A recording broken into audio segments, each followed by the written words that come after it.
ओम ज्ञानतिमिरान्धस्य ज्ञानाञ्जनशलाकया चक्षुर्मिलितं येन तस्मै श्रीगुरुवे नमः।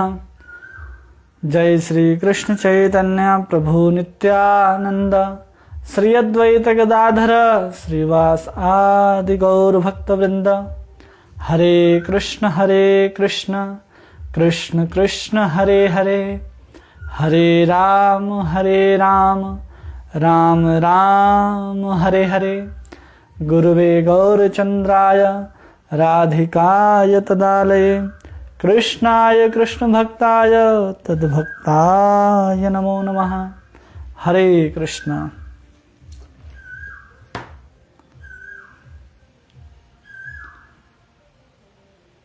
हरि बोल।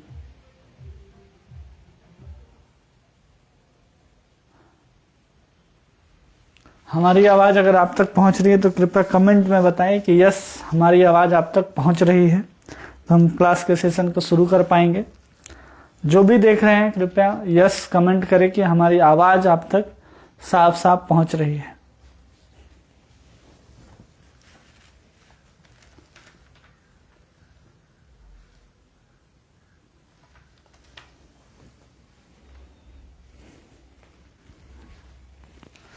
कोई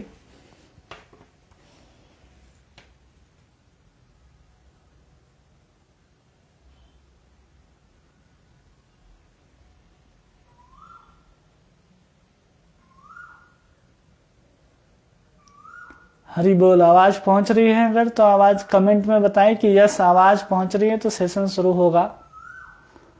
हरे कृष्ण। हमारी आवाज पहुंच रही है, आवाज आ रही है आपको? हरे कृष्णा।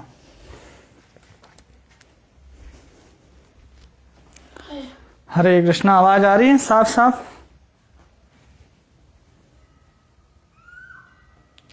हरे कृष्णा। हमारी आवाज पहुंच रही है तो कृपया यस कमेंट करके बताएं कि आवाज पहुंच रही है।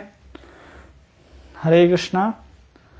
हरे कृष्णा कृष्ण कृष्ण हरे हरे, हरे राम राम राम हरे हरे। हाँ प्रभु आ रहा। ठीक है, तो फिर से हम लोग शुरू करते हैं वापस, क्योंकि आवाज नहीं आया तो वो फायदा नहीं होगा उसका कुछ।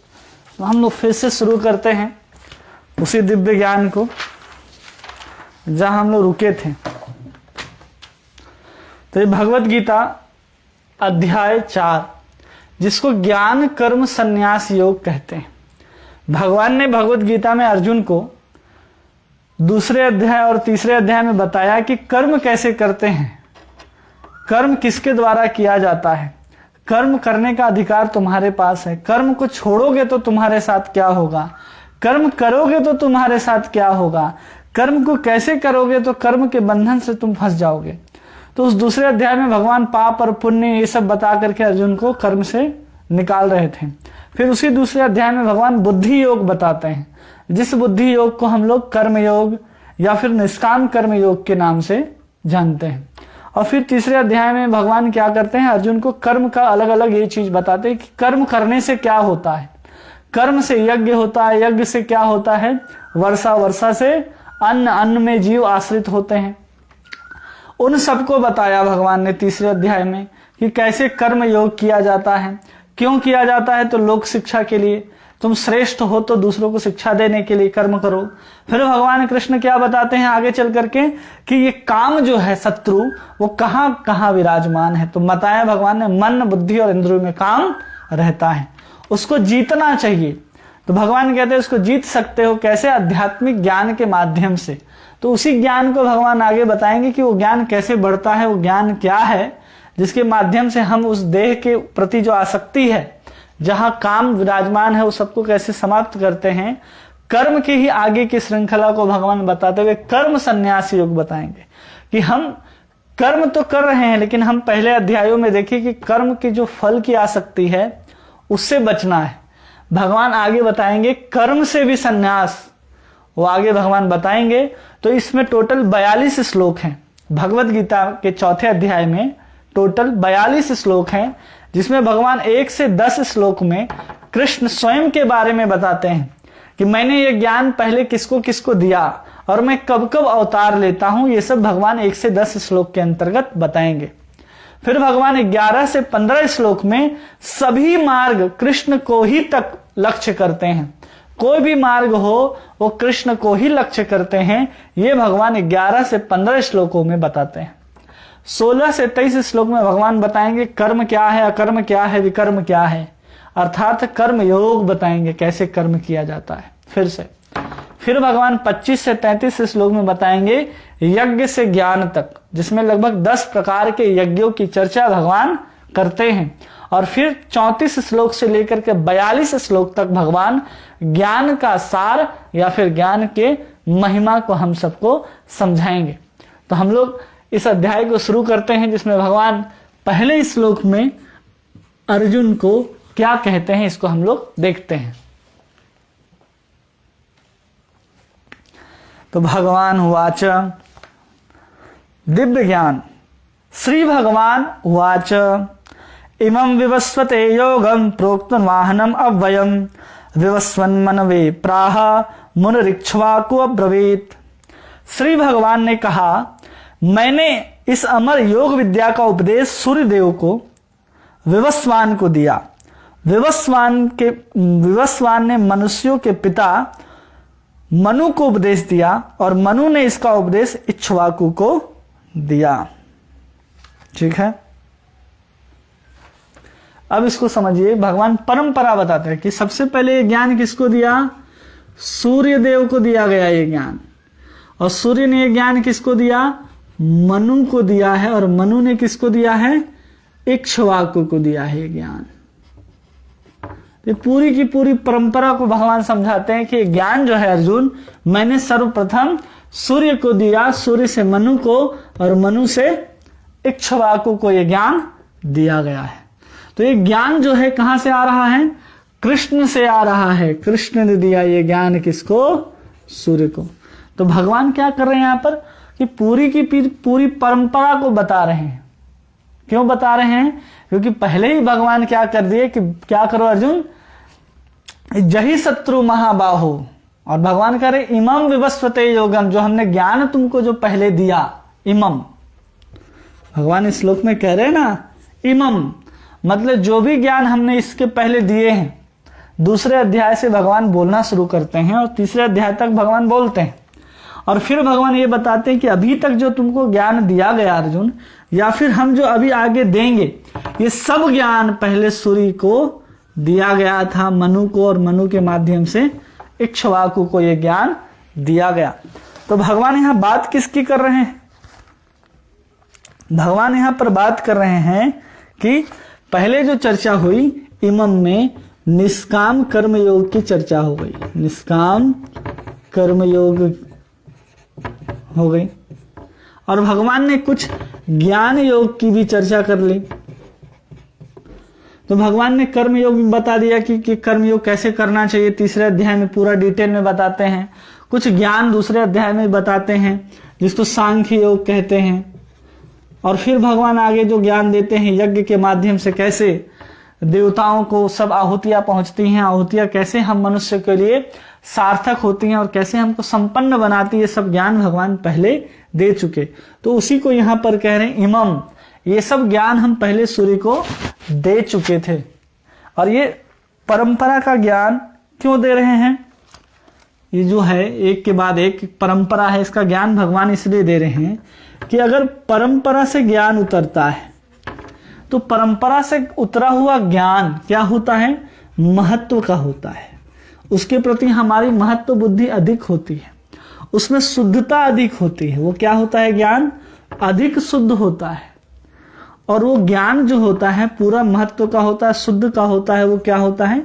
गुरुत्व होता है और अति प्राचीनत्व होता है। जो प्राचीनत्व है उस ज्ञान का वो बहुत ज्यादा होता है।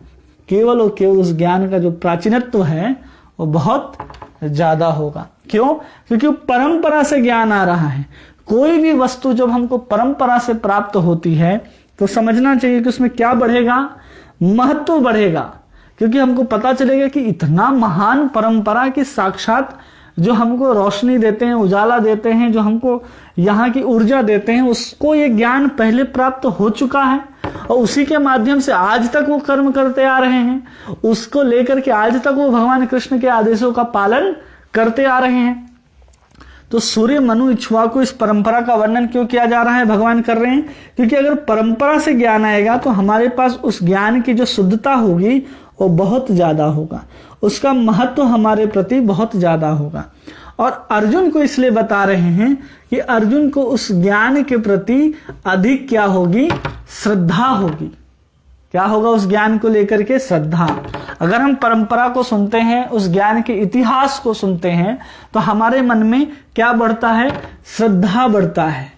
उस श्रद्धा को बढ़ाने के लिए भगवान क्या कर रहे हैं? अर्जुन को पूरा का पूरा ये परंपरा बता रहे हैं कि मैंने ये ज्ञान सबसे पहले सूर्यदेव के राजा विवस्वान को दिया, विवस्वान ने सभी मनुष्यों के पिता मनु को दिया, और फिर रघुवंश, इक्ष्वाकु वंश जिसके अंतर्गत भगवान श्री रामचंद्र आए, उस परंपरा के अंतर्गत इक्ष्वाकु राजा को दिया गया इस ज्ञान को। इसके बारे में भगवान बताते हैं।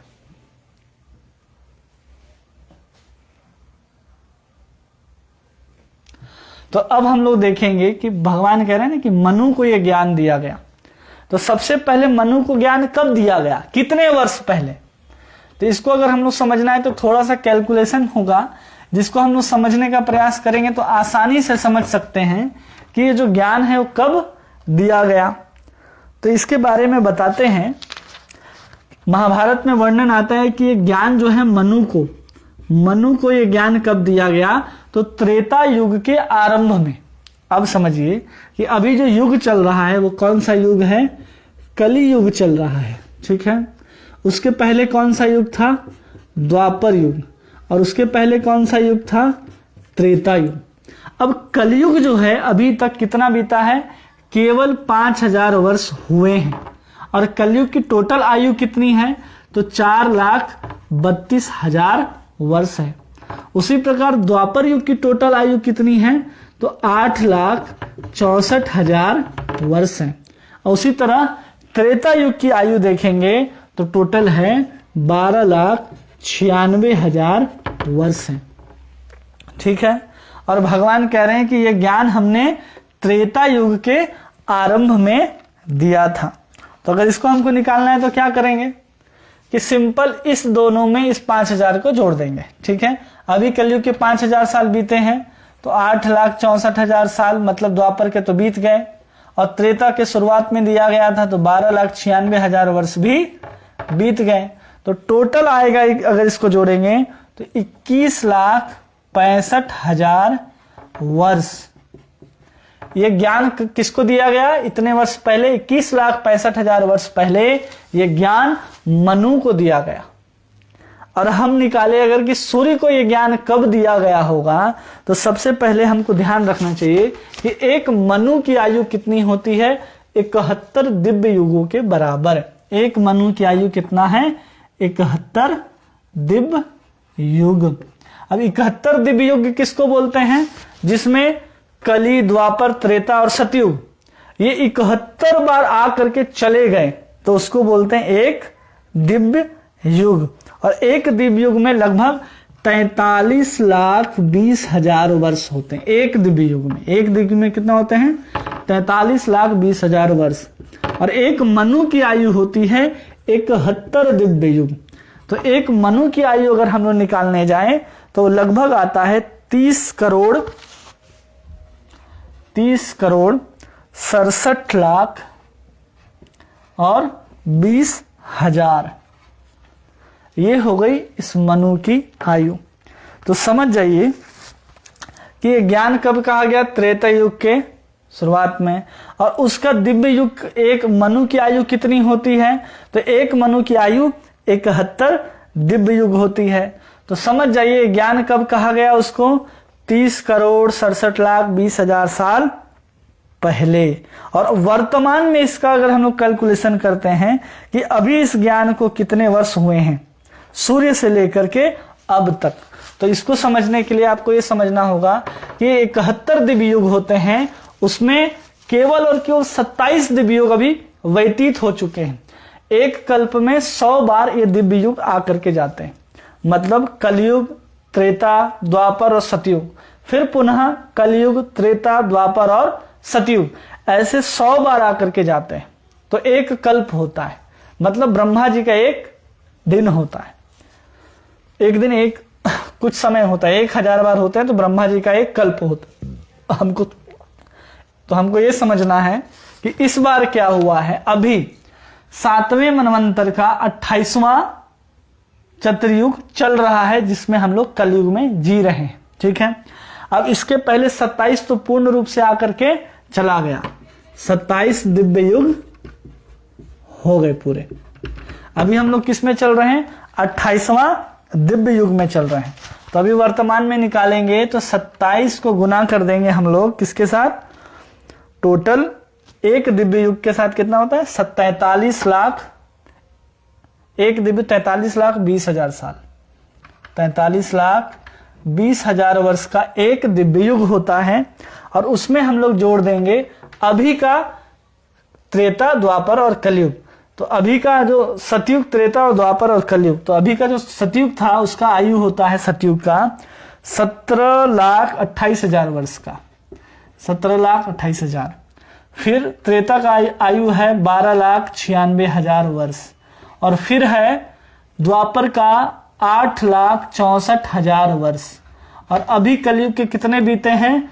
केवल 5,000 साल। तो अगर इसको कैलकुलेशन करेंगे तो आएगा लगभग 12,52,00,000 और 8,000 वर्ष इस ज्ञान को दिए हुए हो गए। कितने वर्ष पहले ज्ञान किसको दिया गया? सूर्य को दिया गया। मतलब तब से लेकर के आज तक ये भगवत गीता का ज्ञान कितने वर्षों का हो गया? 12,52,08,000 वर्ष पहले ये ज्ञान सूर्य देव को दिया गया। और मनु को कब दिया गया ये ज्ञान? 30,67,020,000 वर्ष पहले ये ज्ञान मनु को दिया गया। इसको 21,65,000 वर्ष पहले मनु को दिया गया। ये ज्ञान किसको दिया गया? मनु को। और ये ज्ञान किसको दिया गया? 12,52,08,000 वर्ष पहले भगवान सूर्य को। सोच लीजिए ये परंपरा कितना पुराना है, जिसको भगवान कह रहे कि ज्ञान हम पहले दे चुके थे। इतने वर्ष पुराने ज्ञान को भगवान अर्जुन को समझा रहे हैं कि इतने पुराने वर्ष पहले हमने ये ज्ञान पहले अर्जुन दिया जा चुका है। और इसको समझा क्यों रहे हैं? तो बताते हैं कि हमेशा एक परंपरा से ज्ञान आना चाहिए। किससे आना चाहिए? परंपरा से। अगर हम परंपरा से ज्ञान नहीं लेते हैं तो हम कृष्ण तक नहीं पहुंच सकते, हमारे पास शुद्ध ज्ञान नहीं आएगा। क्यों नहीं आएगा? क्योंकि हमारा जो संप्रदाय है उसका नाम क्या है पता है? ब्रह्म मध्व गौड़ीय वैष्णव संप्रदाय। ठीक है, वैष्णव संप्रदाय, जिसमें ब्रह्म मध्व गौड़ीय वैष्णव संप्रदाय, ब्रह्मा जी से इसकी उत्पत्ति हुई। कृष्ण ने ब्रह्मा को ज्ञान दिया, फिर मध्वाचार्य हुए हमारे आचार्य, फिर चैतन्य महाप्रभु गौड़ीय देश में आए तो इस परंपरा का नाम हो गया ब्रह्म मध्व गौड़ीय संप्रदाय। ऐसे एक संप्रदाय है जिसका नाम है सूर्य संप्रदाय, जिसके आचार्य का नाम है रामानुजाचार्य। और फिर ऐसे ही एक आचार्य हैं, एक संप्रदाय है जिसको बोलते हैं कुमार संप्रदाय, जिसके आचार्य हुए निम्बार्काचार्य, निम्बार्काचार्य। और ऐसे ही एक संप्रदाय है जिसका नाम है रुद्र संप्रदाय, जिसके आचार्य हुए विष्णु स्वामी, विष्णु स्वामी। तो ये 4 ही ऐसे मुख्य संप्रदाय हैं, 1, 2, 3 और 4। इस 4 संप्रदाय के अंतर्गत कोई भी व्यक्ति अपने शिक्षा को ग्रहण करता है या दीक्षा को भी लेता है तो समझना चाहिए कि वो प्रामाणिक दीक्षा को प्राप्त करता है। वो क्या है? प्रामाणिक है, क्योंकि भगवान ने इसी 4 संप्रदाय की स्थापना की है। क्योंकि कोई भी आजकल मन गढ़ंत संप्रदाय को बना करके आपको शिक्षा देना आरंभ करेगा तो शिक्षा उसमें शुद्धता नहीं होगी। जो कृष्ण का उद्देश्य है, जो कृष्ण हमको समझाना चाहते हैं, वो शिक्षा उसमें नहीं आएगा।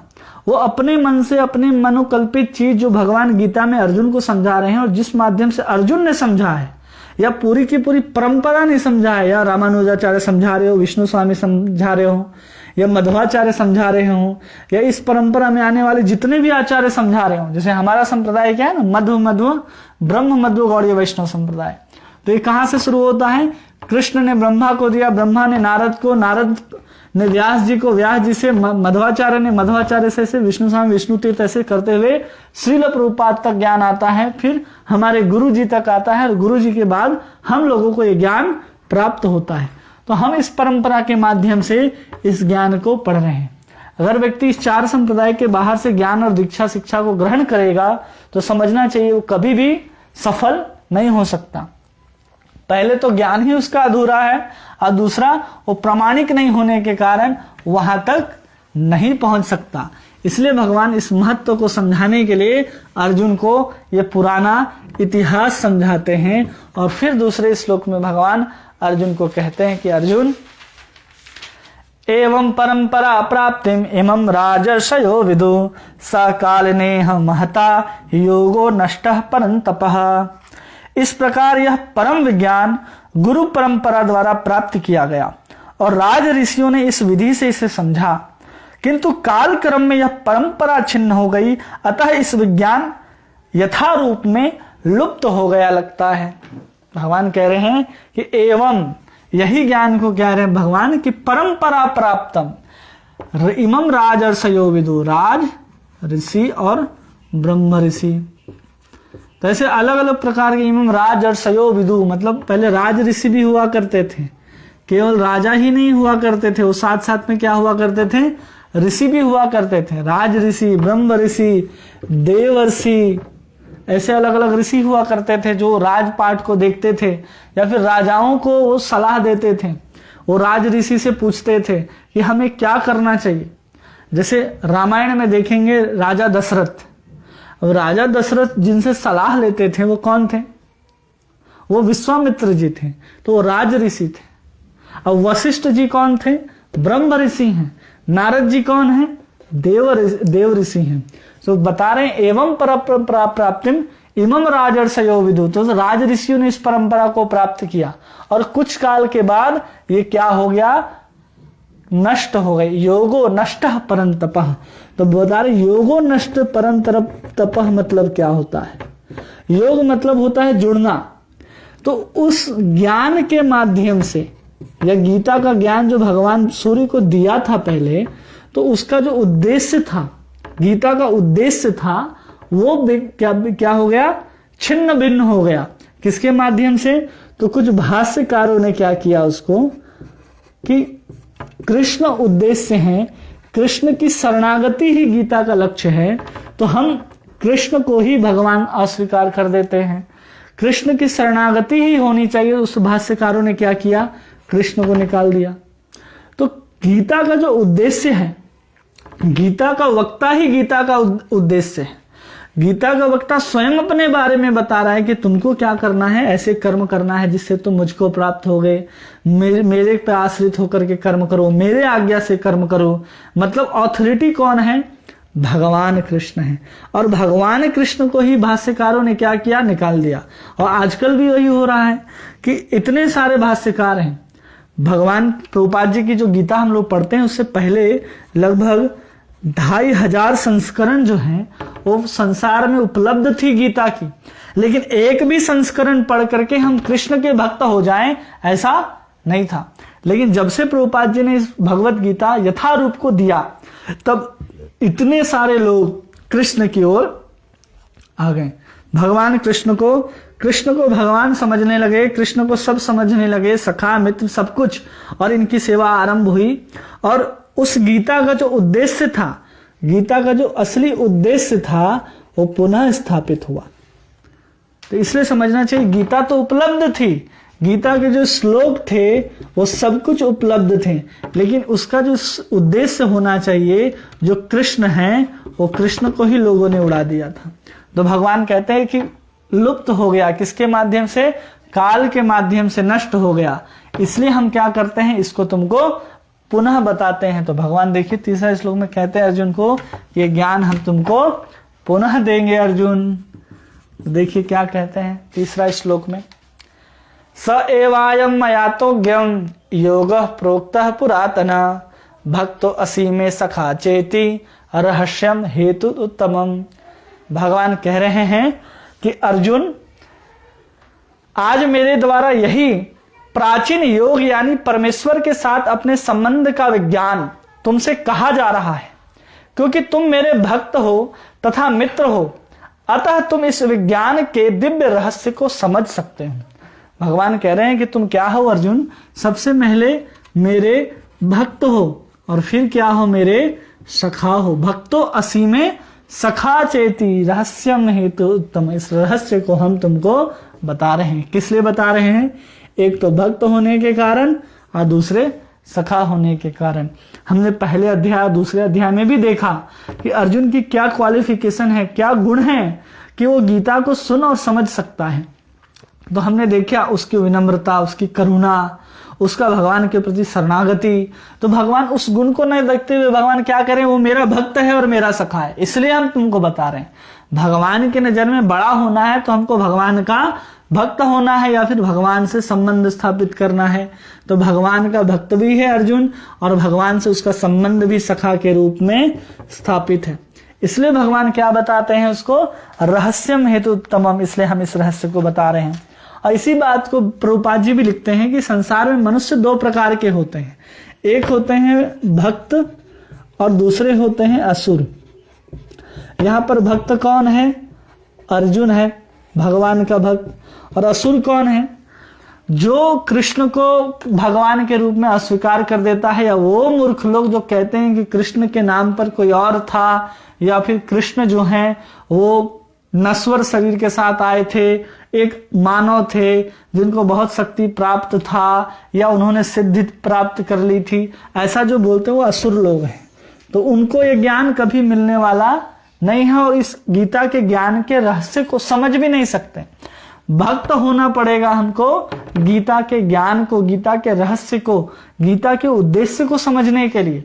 जिस उद्देश्य से अर्जुन ने सीखा है उस उद्देश्य के साथ हमको गीता समझनी है। इसलिए भगवान कह रहे हैं कि अर्जुन कि तुम मेरे क्या हो, भक्तो असीमे सखा चेति रहस्यम हेतु उत्तम। इसलिए मैं तुम्हें यह दिव्य ज्ञान बता रहा हूं जो पहले सूर्य को, फिर मनु को और इक्ष्वाकु को मिल चुका है, लेकिन कुछ काल के बाद नष्ट हो चुका था। तो अर्जुन सवाल पूछता है, अच्छा कि ये ज्ञान आपने पहले सूर्य को दे रखा है? तो अर्जुन क्या पूछता है, देखिए चौथे श्लोक में अर्जुन क्या पूछता है भगवान से। अर्जुन उवाच अपरम भवतः जन्म परम जन्म विवस्वतः कथम मेति द्विजानीयाम त्वमादौ प्रोक्तवान इति। अर्जुन ने कहा, सूर्यदेव विवस्वान आपसे पहले आ चुके हैं, ज्येष्ठ हैं, तो फिर मैं कैसे समझूं कि प्रारंभ में भी आपने उन्हें इस विद्या का उपदेश दिया था। सोचिए ये प्रश्न कितना महत्व का प्रश्न है अर्जुन का, कि भगवान से अर्जुन स्वयं पूछ रहे हैं कि अर्जुन जो है और भगवान कृष्ण जो हैं उनका काल लगभग सेम होगा, इसलिए तो दोनों एक सखा के रूप में है धरती पे। उस वक्त दोनों का जो काल है एक समय का है, लेकिन कृष्ण अर्जुन को कह रहे हैं कि ये ज्ञान हमने पहले सूर्य को दे दिया है, यही ज्ञान सूर्य को दे दिया है। अर्जुन पूछता है कि आप तो हमारे साथ ही आए, तो आप कैसे कह रहे हैं कि उस पुरातन वो सूर्य कब आए, आपने उसको ज्ञान दे दिया, ये कैसे संभव है?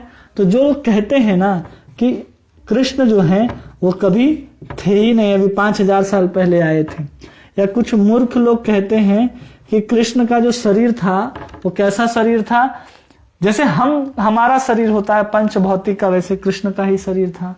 या निर्विशेषवादी बोलते हैं कि कभी वो ब्रह्म जो है वो बिखर गया, फिर वही जीव हो गया।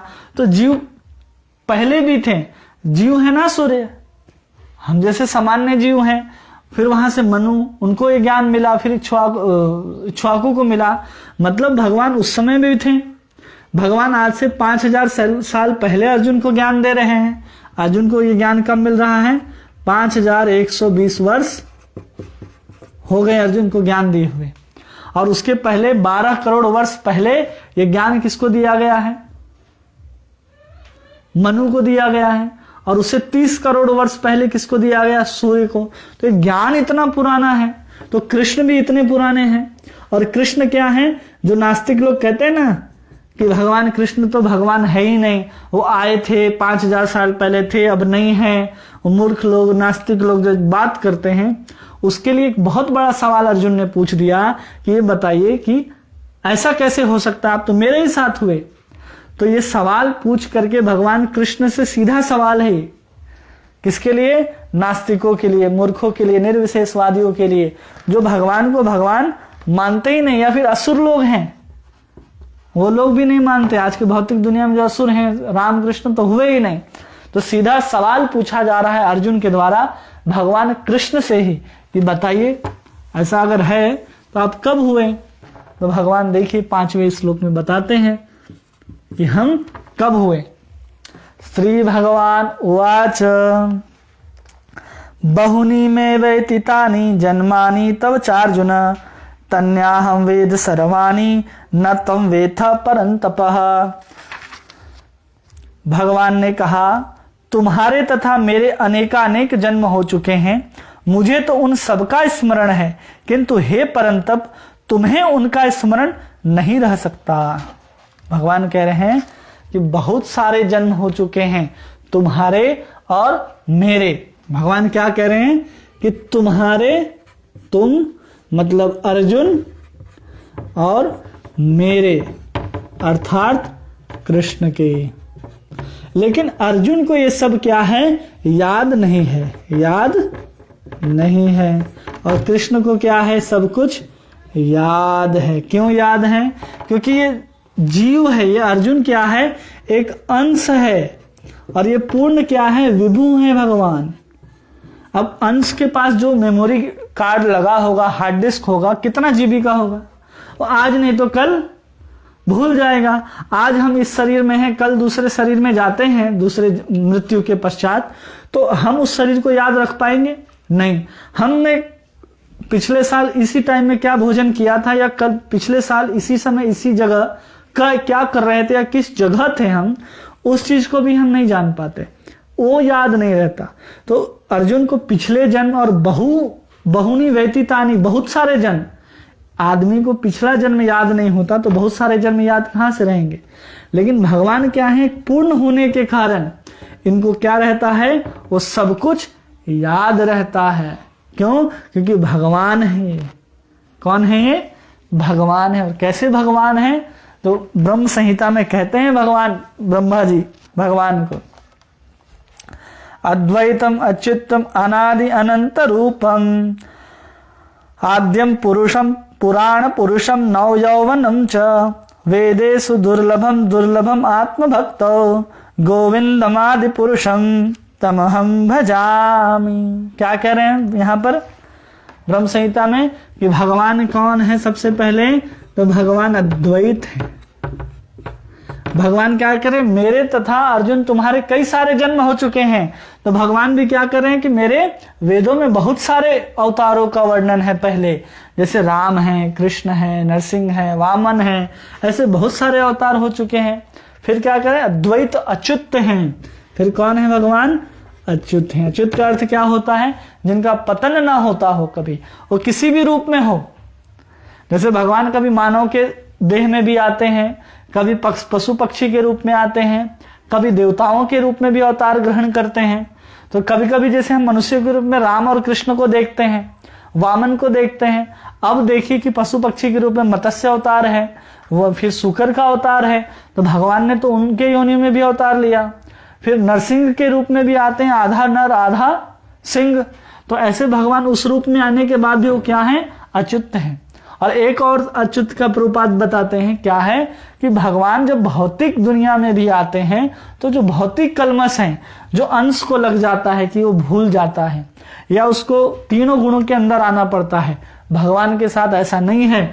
भगवान हमेशा प्रकृति से परे रहते हैं, इसलिए इनको क्या कहा जा रहा है? अच्युत। और फिर कहा जा रहा है अनादि है। कौन है भगवान?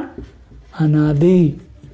मतलब अर्जुन जब पैदा हुआ उससे कब पैदा हुए भगवान, अनादि, इसका कोई हिसाब नहीं है, इसलिए उसको अनादि कहा जा रहा है। और फिर क्या कहा जा रहा है, अनादि अनंत रूपम। भगवान ने अनंत रूपों में अवतार लिया ना, तो भगवान के अनंत रूप हैं।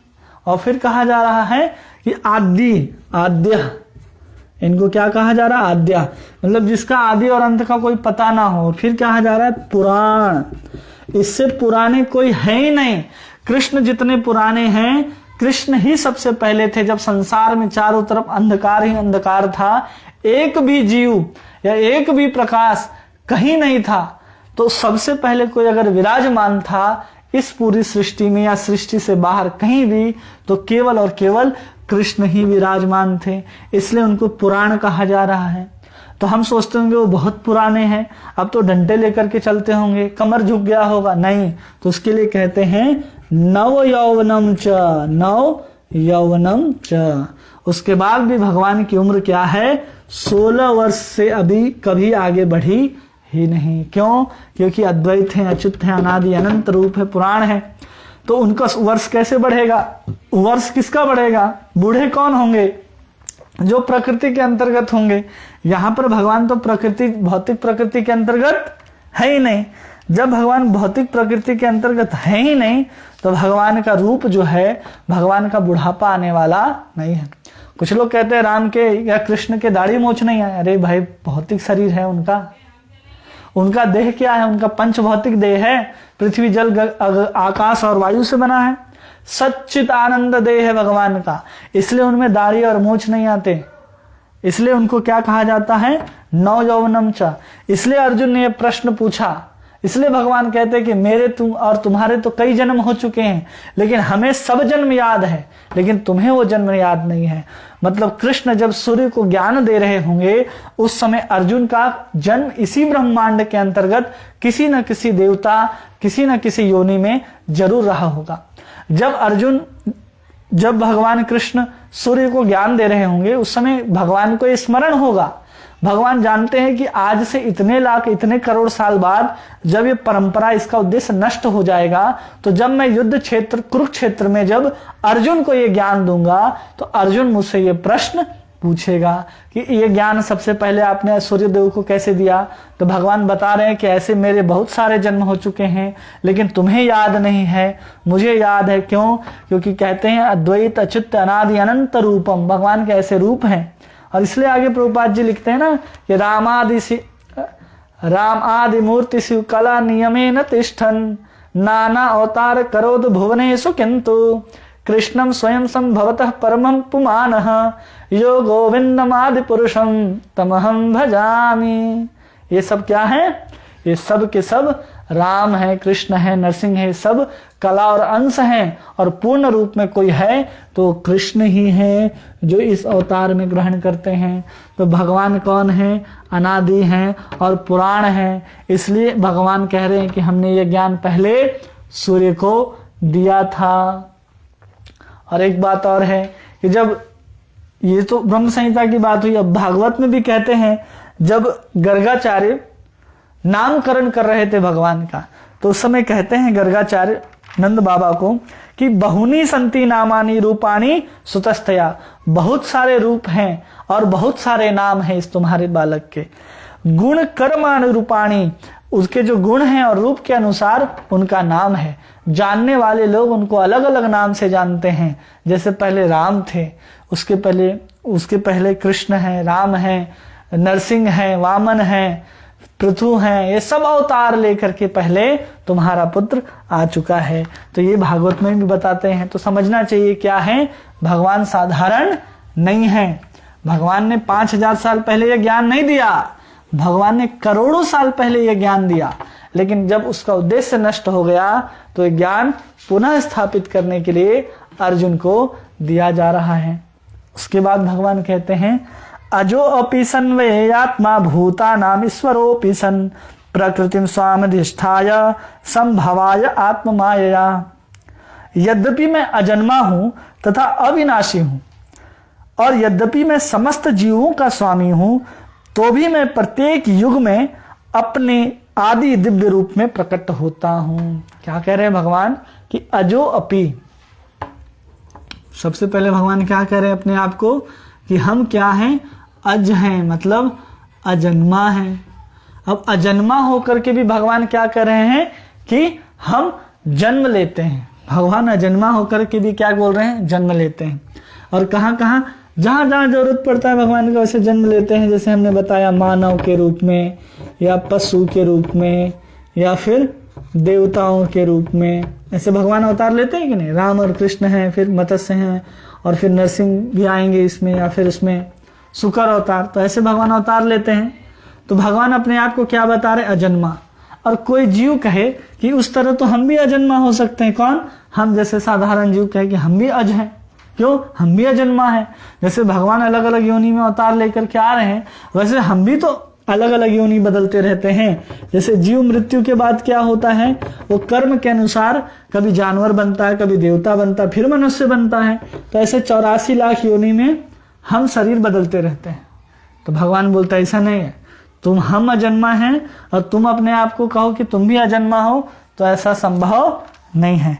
क्यों नहीं है, तो इसके उत्तर में कहा जाता है कि अव्यय आत्मा। भगवान क्या कह रहे हैं, सन अव्यय आत्मा, कि तुम भी अपने आप को ऐसा समझो तो ऐसा नहीं है, अव्यय आत्मा भगवान कह रहे हैं। मतलब भगवान के शरीर में और भगवान की आत्मा में कोई अंतर नहीं है। लेकिन हम जब अजन्मा कहेंगे, अज कहेंगे अपने आप को, तो हम जब जब शरीर बदलते हैं, आत्मा तो वही रहती, शरीर बदल जाता है और हमारा याद भी नहीं रहता कि हम पिछले किस योनि से आए। तो भगवान बोले अव्यय आत्मा, हमारा शरीर और आत्मा एक ही है। मतलब भगवान का जो शरीर है वो भी किससे बना है, सत्य, चित्त और आनंद से बना है। किसका, भगवान का शरीर। दोनों में कोई अंतर नहीं है। तो भगवान का अजन्मा होकर के भी जन्म लेना वो ऐसे ही एक दिव्य बात है, क्योंकि भगवान का शरीर और आत्मा में कोई अंतर नहीं है। और फिर आगे क्या कहते हैं, प्रकृतिम स्वामधिष्ठाय, मैं उस प्रकृति का अधिष्ठान करके उस प्रकृति को स्वीकार करके आता हूं। अब यहां प्रकृति को ठीक से समझना है। प्रकृति, प्रकृति के दो अर्थ होते हैं। एक होता है स्वरूप और दूसरा होता है स्वभाव। एक स्वरूप होता है और एक स्वभाव होता है। स्वरूप समझते हैं, जैसे स्वरूप, जैसे किसी को देखे, जैसे आम देखते के साथ पता चलेगा ना कि आम है। कैसे पता चलता है, वो रूप से। जैसे सेव खाना, तो सेव पता कैसे चलता है, उसके आकार से, उसकी आकृति से, रूप से समझ जाते हैं कि ये कौन है, आम, सेव है। जैसे आप अपने परिचित को कैसे पहचान लेते हैं, उसके हाव भाव से, चाल से, उसके चेहरे से आप पहचानते हैं कि ये हमारा ही व्यक्ति है। तो उसी तरह भगवान की जो प्रकृति है, एक स्वरूप होता है, एक स्वभाव होता है। तो उसी प्रकार हमको समझना है, उदाहरण लेके, कि जैसे मिस्री है, मिस्री का स्वरूप कैसा होता है आप देखे हैं, और उसका जो स्वभाव होता है वो कैसा होता है, मीठा। जब हम मिस्री को खाएंगे तो कैसा लगेगा, मीठा। उसी तरह अगर फिटकरी की हम बात करें, फिटकरी, वो फिटकरी देखने में मिस्री जैसा दिखता है कि नहीं दिखता है। अगर हम उसको खाने का प्रयास करें तो कभी मीठा लगेगा, नहीं लगेगा। जब वो मीठा लगेगा ही नहीं, लेकिन देखने में एक जैसा है, तो उसी को समझा रहे प्रकृतिम स्वामधिष्ठाय। इसको कैसे समझते हैं, तो श्रीधर गोस्वामी पाद इसको समझाते हैं कि भगवान जो है वो स्वरूप के साथ आते हैं। मतलब कि भगवान का जो स्वरूप है वो मानव जैसा है। भगवान का जो आकार की हम बात करें तो भगवान कृष्ण का आकार कैसा है, हम मानव जैसा है। तो आकार में कृष्ण और मानव का आकार सेम है। उसको यहां पर लिखते हैं श्रीधर गोस्वामी पाद कि स्वरूप तो है मानव का, लेकिन उसमें जो प्रकृति होती है मानव और कृष्ण में, वो प्रकृति जो है वो भौतिक प्रकृति नहीं होती। मतलब जो शरीर है भगवान का, वो भौतिक प्रकृति का आश्रय ग्रहण करके नहीं आते। हम माया में होते हैं और भगवान कौन है, मायापति हैं, मायापति हैं। ये पंच तत्व का बना हुआ है और ये सत्य, चित्त और आनंद का बना हुआ है। तो अगर हम स्वरूप की बात करें तो देखने में मिश्री और फिटकरी एक जैसा दिखता है। हम सब फिटकरी हैं, भगवान फिटकरी नहीं, भगवान मिश्री हैं। क्यों? क्योंकि स्वाद में क्या है? मीठा है, और ये फिटकरी है तो खाने में कैसा लगेगा? कड़वा सा। तो हम मानव और कृष्ण में क्या अंतर है? तो श्रीधर गोस्वामी पाद बताते हैं कि देखने में एक जैसा हो सकता है, लेकिन उनका जो शक्ति है वो भौतिक माया से उनका शरीर बना हुआ नहीं है। किससे बना हुआ है? सत्य, चित्त और आनंद में। अब इसको ऐसे समझिए। अब रामानुजाचार्य क्या लिखते हैं कि रामानुजाचार्य बताते हैं कि स्वभाव, प्रकृति जो शब्द है, प्रकृति स्वाम अधिष्ठाया, तो हमारे श्रीधर गोस्वामी लिख दिए कि उस स्वरूप को लेकर के आते हैं। वो स्वरूप कैसा है? भिन्न है, वो सच्चिदानंद है और हम पंचदेह से बने हुए हैं। रामानुजाचार्य बताते हैं कि स्वभाव का अधिष्ठान करके क्या करते हैं? वो आते हैं। मतलब कि अपने स्वभाव में, जैसा उनका स्वभाव है मीठा, मिश्री का स्वभाव कैसा है? मीठा, उसको वैसे ही रखते हैं और स्वेच्छा से रूप धारण करते हैं। इसको वैसे ही रखते हैं और स्वेच्छा से रूप धारण करते हैं। जैसे मिश्री को अलग अलग बना दिया जाए, जैसे मिश्री का हम दिवाली में खरीद के लाते हैं ना, कभी हाथी, कभी घोड़ा, कभी इस तरह के चीज किससे बनते हैं? मिश्री से बनते हैं। स्वरूप कैसा होता है? मीठा। अगर हम हाथी घोड़ा खा भी जाए तो कैसा लगेगा? दिवाली के खिलौनों के रूप में मीठा लगेगा। रामानुजाचार्य बताते हैं कि वो स्वभाव ऐसे ही रखते हैं और फिर अलग अलग रूप धारण करके आते हैं, ऐसा रामानुजाचार्य बताते हैं। और फिर कहते हैं स्वाम, स्वाम अधिष्ठाया, मतलब भगवान का, स्वाम का अर्थ है अपना। भगवान का अपना ही एक क्या है? रूप है, जो कभी भी भगवान बदलते नहीं हैं। जो श्रीधर मधुसूदन सरस्वती पाद बताते हैं कि उस स्वरूप में देह और देही में अंतर नहीं होता, उस स्वरूप में आते हैं। मतलब कैसे आते हैं?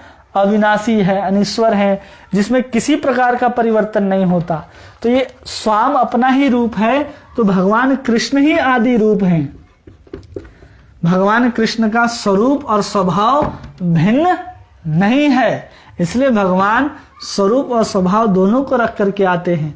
लेकिन जब भगवान अलग अलग रूपों में अधिष्ठान करते हैं तो एक आचार्य कहते हैं कि स्वरूप को लेकर के वो आते हैं, दूसरे कहते हैं कि स्वभाव को। स्वभाव को अर्थात रहते मीठे ही हैं, लेकिन आकार जैसे मिश्री को अलग अलग आकार में बांट दिया जाता है वैसे ही रहते हैं। तो ऐसे आचार्य बताते हैं, दोनों में कोई गलत नहीं है। जब अवतार की बात करेंगे तो स्वभाव वही रखना पड़ेगा, स्वरूप बदलना पड़ेगा। हम राम के रूप में आएंगे, कभी नरसिंह के रूप में आएंगे, तो भी हमें मीठा रहना पड़ेगा। लेकिन कृष्ण की मिठास जो है वो सब मिठासों से बहुत ऊपर है, इसलिए गोपियां उनके पीछे पीछे दौड़ती हैं। यहाँ तक कि निर्जीव जो गोवर्धन है, जो यमुना है, जिसको हम कहते हैं कि जिसमें प्राण नहीं होते, जिसमें चेतनता नहीं होती, वो भी कृष्ण के पीछे पागल है। क्यों? क्योंकि इनके अंदर जो मिठास है, जो करुणा है, माधुर्य है, वो सब कृष्ण में ज्यादा है। इसलिए आखिरी में क्या कहते हैं? वो अपने ही रूप में अधिष्ठान करते हैं। और फिर है और ये प्रभुपाद जी कहते हैं कि वर्तमान तथा पूर्व में जो स्वरूप है उनका उसी रूप में उपलब्ध होते हैं, और इसलिए उसको कह रहे हैं आत्म माया। क्या कह रहे हैं? आत्म माया। पहले भी हमने बताया ना आत्म माया। आत्म माया का अर्थ होता है भगवान की योग माया शक्ति, योग माया शक्ति। इसी के माध्यम से भगवान आते हैं तो हमको लगता है कि जो साधारण मनुष्यों की भांति सामने दिखाई दे रहे। क्यों? योग माया के कारण। भगवान आगे बताएंगे कि हम योग माया से आवृत रहते हैं। इसलिए भगवान का जो आना और जाना है ना, वो किसकी भांति है? जैसे सूर्य है, सूर्य है वो क्या होता है? उदय होता है और फिर क्या हो जाता है? अस्त हो जाता है। उदय होने समय सूर्य का अस्तित्व रहता है और अस्त होने के बाद सूर्य का अस्तित्व नहीं रहता, दूसरा सूरज आता है। सूर्य के उदय होने पर भी जो सूर्य रहता है, अस्त होने के बाद भी सूर्य वही रहता है, और फिर जब उदय होता है अस्त के बाद, पुनः सुबह को जब सूर्य उदय होता है तो वही सूर्य आता है। उसी तरह जब भगवान अवतार ग्रहण करते हैं, यहाँ आते हैं तो सूर्य के उदय होने के समान है, और जब जाते हैं तो अस्त होने के समान है, और पुनः जब आएंगे तो वही कृष्ण हमारे पास स्वयं वृंदावन में लीला करते दिखाई देंगे। तो उसी को कहते हैं आत्म माया। तो भगवान अपने आप को बताते हैं कि हम वही हैं। कौन? जो सूर्य को ज्ञान दिए वही हैं। इसलिए भगवान आगे इस श्लोक में बताते हैं, जो हर व्यक्ति को याद होगा, ये श्लोक हर व्यक्ति को याद होगा। भगवान क्या कहते हैं देखते हैं। यदा यदा हि धर्मस्य ग्लानिर्भवति भारत अभ्युत्थानम धर्मस्य तदात्मानं सृजाम्यहम्। भगवान कह रहे हैं, हे भरतवंशी, जब भी और जहां भी धर्म का पतन होता है, किसका पतन? धर्म का, और अधर्म की प्रधानता होने लगती है, तब तब मैं अवतार लेता हूं। सोचिए कब कब अवतार लेते हैं। जैसे भगवान अजन्मा बता दिए, और फिर बोलते हैं कि हम प्रकृति का अधिष्ठान करके आते हैं। तो भगवान कह रहे हैं कि आते हैं, कैसे आते हैं? तो जब जब धर्म की ग्लानि होती है और अधर्म बढ़ने लगता है, तब तक मैं अवतार ग्रहण करके आता हूं। तो सबसे पहले धर्म की ग्लानि की बात करते हैं। धर्म की मतलब वृत्ति, वृत्ति मतलब स्वभाव। स्वभाव किसका स्वभाव? तो आत्मा का। ये तो हमेशा और हमेशा वही रहेगा। लेकिन इस आत्मा के वास्तविक स्वभाव को जगाने के लिए हम कौन है? आत्मा है, मतलब भगवान कृष्ण के अंश हैं। और जब हम भगवान कृष्ण के अंश हैं तो हमारा कर्तव्य होता है कि हम भगवान कृष्ण की सेवा करें। ठीक है। अब उस स्वभाव को जगाने के लिए जो कुछ नियम वेदों में बताए गए वो सब धर्म के नाम से जाने जाते हैं। ठीक है। वो सब को हम लोग किस नाम से कहेंगे? फिर से धर्म के नाम से जाने जाते हैं। जैसे भगवद आराधना, भगवद आराधना कौन सिखाता है हमको? वेद सिखाते हैं। तो वेद में लिखे गए जितने भी बात हैं वो सब क्या है? धर्म के निमित्त है। क्योंकि हमारा वास्तविक स्वभाव क्या है? कृष्ण की सेवा करना। जीवेर स्वरूप है नित्येर कृष्णदास, वो तो धर्म है, आत्मा की एक वृत्ति है, स्वभाव है, जिसको धर्म कहते हैं। इसी को धर्म कहते हैं। धर्मम तो साक्षात भगवत प्रणीतम, वेद भगवान के ही वाक्य हैं। इसलिए उसको सवे पुंसा परो धर्म यतो भक्ति रधोक्षजे। भगवान की जो भक्ति है, जो धर्म है, वही क्या है? पुंसः परो धर्म, वो सबसे ऊपर का धर्म है। इसलिए उस धर्म की बात भगवान कह रहे हैं, साधारण धर्म की बात नहीं कर रहे हैं। भगवान उस धर्म की बात कर रहे हैं जिसमें वो कृष्ण की सेवा कर सके, वो धर्म की बात कर रहे हैं। वो धर्म की बात करते हैं तो वो क्या है? भगवत आराधना, जो वेदों में कही गई है, ऐसा रामानुजाचार्य बताते हैं। और फिर बलदेव विद्याभूषण कहते हैं कि धर्म क्या है? तो धर्म है भगवान का कीर्तन, ध्यान, अर्चना आदि। तो ऐसे जो नवधा भक्ति के अंग हैं या फिर और भी जो प्रकार हैं, वो सबको क्या कहते हैं? बलदेव विद्याभूषण धर्म के नाम पर लिखते हैं। और ये भी कहते हैं जो वेद में, वेद के जो बात हैं या फिर वर्ण आश्रम की बात है, वर्ण आश्रम धर्म, इन सबको हम क्या कहते हैं? धर्म के नाम से जानते हैं। क्यों? क्योंकि इन सब के माध्यम से हम अपने वास्तविक स्वरूप की जागृति करते हैं, जो है कृष्ण की सेवा। कृष्ण की सेवा। जो भगवत प्रेम ना सिखा सके वो धर्म हो ही नहीं सकता। तो यहाँ हमारे वेद जो हैं वो क्या करते हैं? हमको भगवान की ओर मोड़ते हैं। और सभी वेदों के जो जानने के लिए हैं वो कौन है? कृष्ण ही वो तत्व हैं। प्रेम करने के लिए जो तत्व हैं वो कौन है? कृष्ण ही हैं। तो इसलिए धर्म उसी को कहा जाता है जो हमारे वास्तविक धर्म की याद कराए, हमारा संबंध जो है वो पुनः जागृत करें कृष्ण के साथ कि कृष्ण कौन है। और फिर कहा जाता है कि जो भगवान अवतार ग्रहण करते हैं किसके लिए? जब इनकी हानि होने लगती है। किसकी हानि? इन सब की हानि होने लगती है। ऐसा नहीं कि हमारे पिताजी का धर्म छोड़ दिया या फिर बल्ब जलना बंद हो गया या फिर आग ठंडा हो गया, तो उससे भगवान को कोई मतलब नहीं है। भगवान को मतलब है कि उन वेदों से जो व्यक्ति को, जीव को मेरी ओर उन्मुख करता है, उसको भगवान धर्म बोलते हैं। और वर्ण आश्रम उसके अंतर्गत आता है कि अगर वर्ण आश्रम में व्यक्ति है तो उसका सीधा उद्देश्य है कृष्ण की सेवा करना, और एक प्लेटफॉर्म है जिसमें रह करके हम आसानी से कृष्ण की सेवा कर सकते हैं, कृष्ण की ओर जा सकते हैं। इसलिए वर्णाश्रम महत्वपूर्ण है। जब इन सब की हानि होने लगती है तब भगवान कह रहे हैं कि हम अवतार लेकर के आते हैं। यदा यदा ही धर्मस्य ग्लानिर्भवति भारत। अब कहा जाए कि सिर्फ भारत में ही आते हैं अवतार? अवतार जो हैं वो भारत में ही आते हैं? तो नहीं, भारत के अलावा भी जो जगह है वहां भी आते हैं। कैसे आते हैं इसको समझिए कि भारत के बाहर जो देश हैं उन सब में वर्ण आश्रम से नीचे वाले लोग आते हैं। वर्ण आश्रम से नीचे जो लोग आते हैं उसको अंत्यज बोलते हैं, मतलब ब्राह्मण, क्षत्रिय, वैश्य और शूद्र, उनसे भी जो नीचे आते हैं उनके बाहर, मतलब नीचे नहीं, उनसे बाहर, क्योंकि ऊंचा नीचा नहीं है हमारे वर्णाश्रम में, उनसे बाहर कहिए तो उनको कहते हैं अंत्यज। फिर कहते हैं पुलिंद, यवन, होण, इस तरह के इसके आगे वर्णाश्रम के नीचे आते जाते हैं। तो जब भगवान को पता चलता है कि ये लोग वर्णाश्रम के जो नियम हैं या वेदों में लिखे गए जो नियम हैं या वेदों में लिखे गए जो संस्कृत के वाक्य हैं उसको अंत्यज लोग, यवन लोग, पुलिंद लोग, जो क्रिश्चियन हैं या फिर जो मुसलमान लोग हैं वो नहीं समझ सकते वेदों को। क्यों? क्योंकि उनकी इतनी योग्यता नहीं है कि उस नियम को या उसको धर्म की, जो हमारी जो वर्णाश्रम जो धर्म है, वेद का जो नियम है, या हमारा जो सनातन धर्म का जो ये मात्रा है, जितनी मात्रा में जितना ब्रॉड माइंड को सोचता है वो बाहर के धर्म या बाहर के लोग सोच नहीं सकते। तो उनके यहाँ जो धर्म का पालन होता है वो भी जब गिरने लगता है तो भगवान क्या कहते हैं कि हम वहां पर भी अवतार लेते हैं। लेकिन वहां पर जो अवतार लेते हैं उसको पूर्ण अवतार नहीं, उसको शक्त्यावेश अवतार कहते हैं। क्या कहते हैं?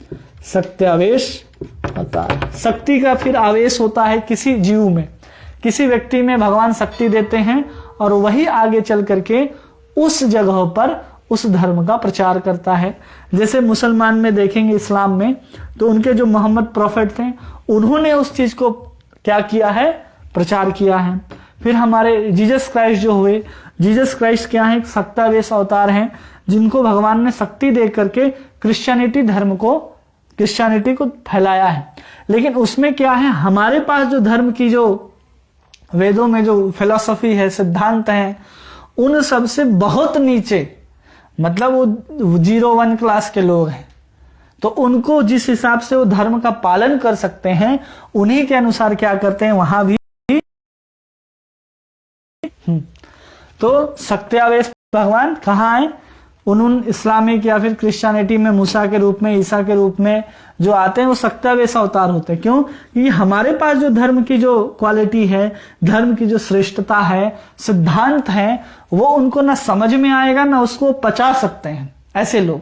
तो उनके पास शक्त्यावेश के रूप में जाते हैं। बाइबल और कुरान, हदीस और ऐसे तौरत, ऐसे जो उनके जो ग्रंथ होते हैं उनके रूप में भगवान उनको ज्ञान देते हैं, शिक्षा देते हैं। जब उनका भी लोप होता है तो भगवान उसको भी स्थापित करते हैं। लेकिन ऐसे लोग जो अत्यंत त्याग दिए गए हैं उनको भी अगर हमको सीधा वर्णाश्रम में और भगवान की ओर मोड़ना है तो भगवत भक्त की कृपा से ऐसे यवन, पुलिंद, हुण, ये सब भी कृष्ण के भक्त बन सकते हैं डायरेक्ट। कैसे? ना उनको इस्लाम फॉलो करने की जरूरत है, ना उनको क्रिश्चियनिटी फॉलो करने की जरूरत है। वो सीधा कृष्ण के भक्त के पास आए और सीधा हरे कृष्ण महामंत्र का जप शुरू करें। क्योंकि कलयुग में इससे बड़ा कोई युग धर्म नहीं है, और युग धर्म होने के कारण ये सबको तारने में समर्थ है केवल और केवल चैतन्य महाप्रभु की कृपा से। तो कोई भी व्यक्ति हो, जैसे प्रभुपाद जी ने विदेश में गए तो जो क्या है, जो हिप्पी बने बैठे थे, जो क्रिश्चियन थे, वो सीधा महामंत्र जप करके कृष्ण को ही अपना सब कुछ स्वीकार कर लिए। कैसे? केवल और केवल भक्त की कृपा से। प्रभुपाद जी नहीं जाते तो लाखों साल तक उनको इस्लाम फॉलो करना पड़ता, फिर उनको क्रिश्चियन बनना होता, फिर धीरे धीरे वर्णाश्रम में आते, फिर देवी देवताओं, सकाम कर्म, निष्काम कर्म, ज्ञान, फिर भक्ति को। और जैसे ही प्रभुपाद जी गए तो उनको सिर्फ एक ही बार में कृष्ण का नाम सुनाया, गीता का ज्ञान दिया और सब कृष्ण के भक्त हो गए। तो इसलिए भगवान कह रहे हैं कि हम क्या करते हैं, अवतार लेते हैं, सिर्फ और सिर्फ भारत में ही नहीं, सब जगह, और सिर्फ मानव की योनि में नहीं। जब कुंती माता स्तुति करती है ना, बताती है कि मानव में, देवताओं में और पशु पक्षियों के बीच में भी अगर कुछ ऐसा होता है तो भगवान उनके बीच में भी अवतार ग्रहण करते हैं, ऐसा भक्ति विनोद ठाकुर हमें बताते हैं। क्यों?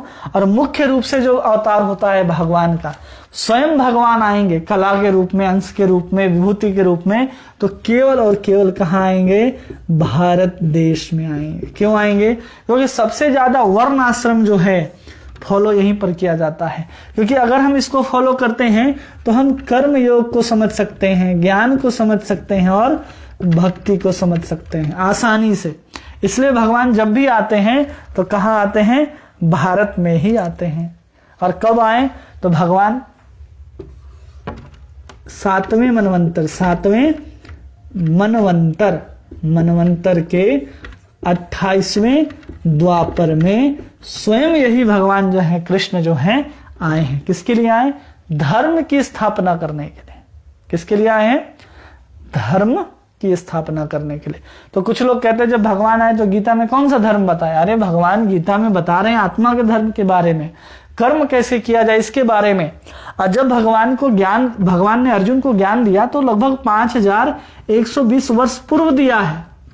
और जब हम युग धर्म की बात करते हैं, धर्म संस्थापनार्थाय संभवामि युगे युगे, हर धर्म में अवतार लेकर के आते हैं। तो चैतन्य महाप्रभु के रूप में, युग धर्म के प्रवर्तक के रूप में स्वयं कृष्ण ही आए हैं। कृष्ण वर्णम अत्विषा कृष्णम सांगो पांगस्त्र पार्षदम यज्ञ संकीर्तने प्राय जंती ही सुबेदसा। भागवतम कहता है कि वही कृष्ण युग धर्म की स्थापना करने के लिए चैतन्य महाप्रभु के रूप में आए। तो आ गए हैं ना युग अवतार, जिसकी हम लोग परंपरा के माध्यम से गीता को समझ रहे हैं और कृष्ण का नाम ले रहे हैं। तो ये हो गया युग धर्म, जिसकी स्थापना करने के लिए भगवान आते हैं। कब? जब धर्म की हानि होती है और अधर्म की वृद्धि होती है। इनको छोड़ करके जो कुछ भी है वो सब क्या है? अधर्म है। तो विशेष रूप से भगवान भारत में अवतार लेते हैं और हमें कृष्ण की ओर मोड़ते हैं। इसलिए यदा यदा ही धर्मस्य ग्लानिर्भवति भारत अभ्युत्थानम धर्मस्य तदात्मानं सृजाम्यहम्। और फिर 8वें श्लोक में देखिए भगवान क्या कहते हैं, परित्राणाय साधूनां विनाशाय च दुष्कृतां धर्म संस्थापनार्थाय संभवामि युगे युगे। भगवान कह रहे हैं भक्तों का उद्धार करने और दुष्टों का विनाश करने तथा धर्म को फिर से स्थापना करने के लिए मैं युग में, हर युग में प्रकट होता हूं। कब कब प्रकट होते हैं? तो भगवान कह रहे हैं हर युग में प्रकट होते हैं। अब इसको समझिए, परित्राणाय साधूनां, भगवान का सबसे मेन काम क्या है? परित्राण करना। परित्राण करना किसको? साधु को। साधु अर्थात भक्त को। इसलिए भगवान आते हैं विनाशाय च दुष्कृताम। और ऐसे दुष्ट होते हैं, कुछ लोग ऐसे दुष्ट होते हैं जिसको साधारण लोग मार ही नहीं सकते, जैसे रावण हो गया, कंस हो गया, कुंभकर्ण हो गया। अब इनको साधारण व्यक्ति के द्वारा मारा ही नहीं जा सकता, या फिर प्रकृति के द्वारा बनाई गई नियम के द्वारा ये मरने वाले नहीं थे। अब जैसे कि वो हिरण्यकश्यपु, अब इन्होंने मांग लिया था कि हम कभी नहीं मरे। अब भगवान को इसको मारने के लिए आना था, तो भगवान क्या कहते हैं कि हम उन लोगों को दुष्कृताम, विनाश करने के लिए आते हैं। और उससे पहले परित्राण। अब परित्राण किसको करना था? हिरण्यकश्यपु के यहाँ कौन था? प्रहलाद था। रावण के यहाँ कौन था? विभीषण था। कंस के यहाँ कौन थे? अक्रूर जी थे, उद्धव जी थे। सब कहाँ थे? यहाँ थे। कुंभकर्ण था, असुर था। तो इन सबको परित्राण, इनको मार के ही इनका परित्राण संभव है, और कहीं कहीं इनको मारे बिना भी उनका परित्राण संभव है। जैसे गोपियों को अगर परित्राण करना था, जैसे असुर भी कभी कभी भक्त के रूप में आते हैं, जैसे पूतना आई तो उनका परित्राण हुआ ना। तो भगवान का मुख्य काम है परित्राण और दुष्ट, और फिर धर्म संस्थापना कहते हैं भगवान। तो धर्म हम लोग समझ गए क्या है, और उसकी स्थापना करने के लिए आते हैं। और जब भगवान इन लोगों का परित्राण करने के लिए आ ही जाते हैं तो साथ साथ वो धर्म की स्थापना कर लेते हैं। नहीं तो जितने बड़े बड़े मुनि हैं या फिर आचार्य गण हैं, जो पूर्व आचार्य हैं, वो तो धर्म की स्थापना कर ही सकते हैं। जैसे शंकराचार्य जी आए, रामानुजाचार्य, मध्वाचार्य आए, ये सब धर्म की स्थापना कर सकते हैं और किया भी, क्योंकि उन्होंने वैष्णव धर्म का एक नींव रखा इन लोगों ने। तो हमें समझना चाहिए कि मुख्य काम भगवान का है परित्राण, दुष्ट का उद्धार, और आखिरी में है धर्म की स्थापना करना। इसलिए कृष्णदास कविराज गोस्वामी कहते हैं कि अवतार क्या होता है, इसको समझिए। भगवान क्या कह रहे, तब तब मैं अवतार लेता हूं। अवतार को दो डेफिनेशन दिए जाते हैं, ठीक है। एक अवतार होता है कि जिसमें भगवान अपने नित्य धाम से इस धरा धाम में आते हैं। तो चैतन्य चरितामृतकार कहते हैं, सृष्टि हेतु यही मूर्ति प्रपंचेरे अवतार, सही ईश्वर मूर्ति अवतार नाम धरे। फिर कहते हैं मायातीत परव्योम सवार अवस्थान विश्व अवतारी धरे अवतार नाम। एक तो कह रहे हैं कि भगवान का नित्य धाम है, वहां पर से अवतार ग्रहण करते हैं। तो एक अवतार हो गया जो नित्य धाम से यहां पर अवतार लेते हैं। अवतार का मतलब सीधा समझ लीजिए, अवतार का मतलब होता है उतरना। मतलब ये अवतार पहले से नित्य धाम में परम व्योम में अवस्थित रहते हैं, केवल समय के साथ वो अवतार क्या होता है, यहां पर अवस्थान करता है, इस प्रपंच में आते हैं, उसको अवतार कहते हैं, सिंपल, ठीक है। अब ये अवतार जो हैं कितने प्रकार के होते हैं, तो हमने बताया तो 6 प्रकार के होते हैं, ठीक है। सबसे पहले होता है पुरुष अवतार, पुरुषा अवतार, ठीक है। फिर दूसरा होता है गुण अवतार, गुण अवतार। फिर तीसरा होता है लीला अवतार। चौथा होता है मनवंतर अवतार, मनवंतर। पांचवा भगवान लेते हैं युगा अवतार, और छठा भगवान लेते हैं शाक्त्यावेश, सत्यावेश। ये 6 प्रकार के भगवान के अवतार होते हैं। पुरुषा अवतार में आपको पता है कौन कौन होते हैं, तो एक होते हैं महाविष्णु, महाविष्णु। फिर होते हैं गर्भोदक सागर के विष्णु, गर्भोदक सागर के। और फिर होते हैं क्षीरोदक्षाई विष्णु, क्षीरोदशाई विष्णु। गुण अवतार में कौन होंगे, 3 गुण होते हैं ना, सतोगुण, रजोगुण, तमोगुण। तो सतोगुण के देवता कौन हो गए, विष्णु। रजोगुण के कौन हो गए, ब्रह्मा। और तमोगुण के कौन हो गए, भगवान शिव। लीला अवतार के रूप में कौन आए, कृष्ण आए। फिर कौन आए, राम आए। तो ये कौन हो गए। मनवंतर में, जैसे पहले मनवंतर में जो अवतार आए, इसके पहले तीसरे मनवंतर में अवतार है जिनको हम हरि के नाम से जानते हैं, अजीत के नाम से जानते हैं, ये मनवंतर अवतार कहे जाते हैं। अब युग अवतार में देखिए हंस अवतार हुए, ये सतयुग में। द्वापर में काले रंग के कृष्ण हुए, और अभी चैतन्य महाप्रभु हुए। तो ये सब क्या है, युग अवतार। शक्त्यावेश अवतार जैसे नारद जी हुए, वेद व्यास जी हुए, वेद व्यास। तो ये सब क्या हो गए, अवतार हो गए। तो भगवान अवतार जब लेते हैं तो इन 6 अवतारों के रूप में अवतार ग्रहण करते हैं। तो जब भगवान कह रहे परित्राणाय साधूनां विनाशाय दुष्कृतां, तो कुछ तो विष्णु ही रूप लेकर के आ जाते हैं। कभी कभी देखते हैं ब्रह्मा भी वरदान देने आ जाते हैं, शिव जी भी आ जाते हैं। लीला करने के लिए कृष्ण और राम ही आएंगे, क्योंकि यही आनंद लेते हैं, क्योंकि यही भगवान है।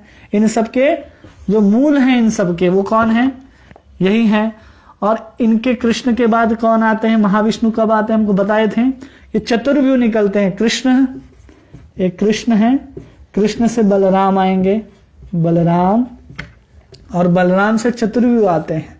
कौन होते हैं, वासुदेव, वासुदेव, संकर्षण, संकर्षण, अनिरुद्ध, अनिरुद्ध और एक होते हैं प्रद्युम्न। और फिर यहीं से अवतार और ग्रहण करते हैं कौन? संकर्षण से यही 4 आएंगे। वापस से वसुदेव, वसुदेव, संकर्षण, अनिरुद्ध और प्रद्युम्न। और यही संकर्षण जो हैं वो महाविष्णु के रूप में विस्तार करते हैं।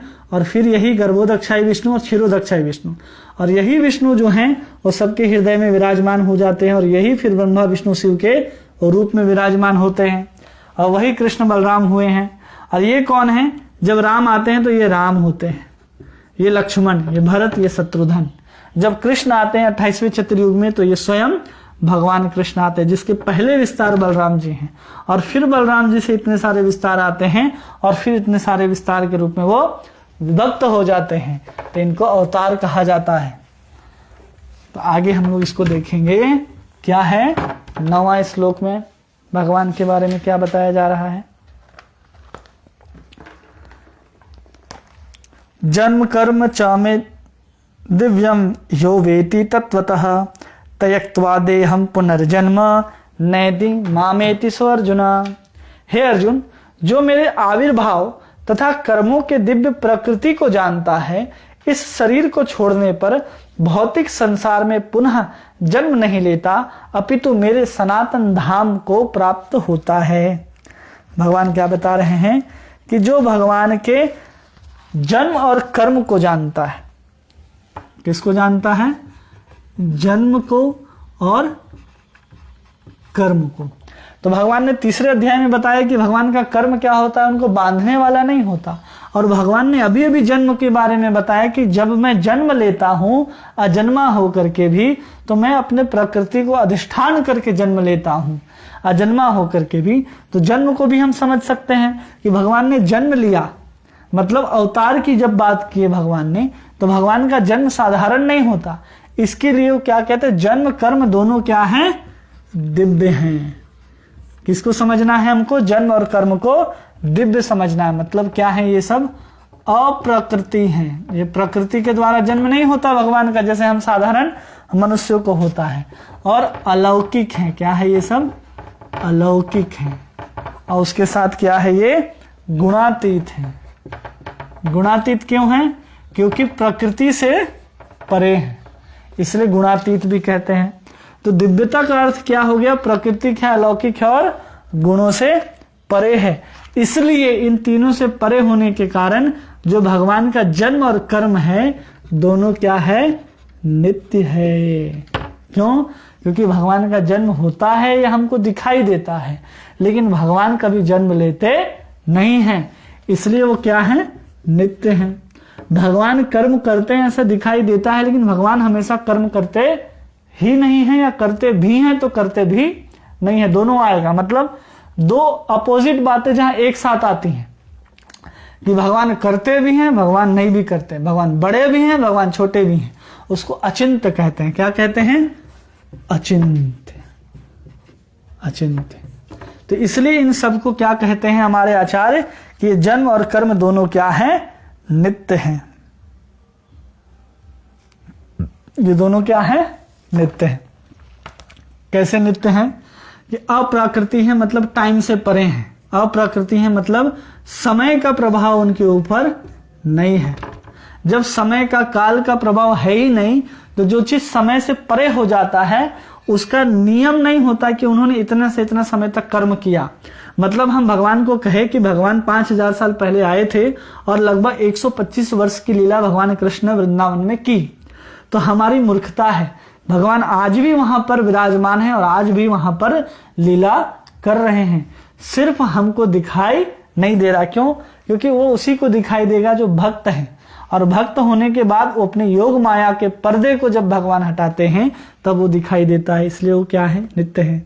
अलौकिक है मतलब दिव्य है, उनकी लीलाएं, उनका गुण सब कुछ दिव्य है, गुणों से परे, इसलिए वो सब क्या है? भगवान की जन्म और कर्म दोनों क्या है? नित्य हैं। अब दूसरे अर्थ में समझिए कि भगवान ने लीला यहाँ अगर पूरी की, अगर हमको दिखाई नहीं देती, तो दूसरे ब्रह्मांड में भगवान का लीला और कर्म, कर्म को समझिए यहाँ पर लीला, ठीक है, चल रहा है भगवान का।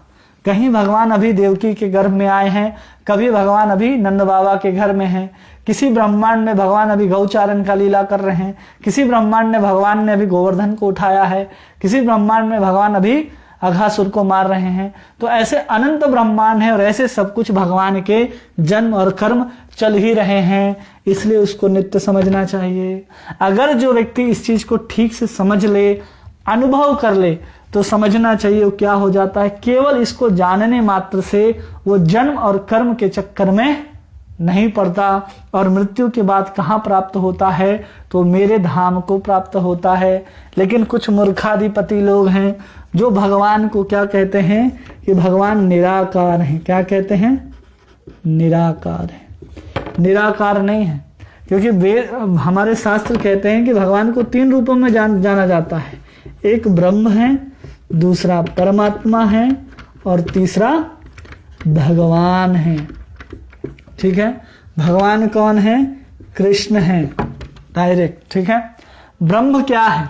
जिसको निराकार कहते हैं, जो कण कण में व्याप्त है, जिसको एक प्रकाश के रूप में हम देखते हैं। वो प्रकाश क्या है? भगवान की जो अंग कांति है, उसी अंग कांति को हम ब्रह्म के रूप में जानते हैं।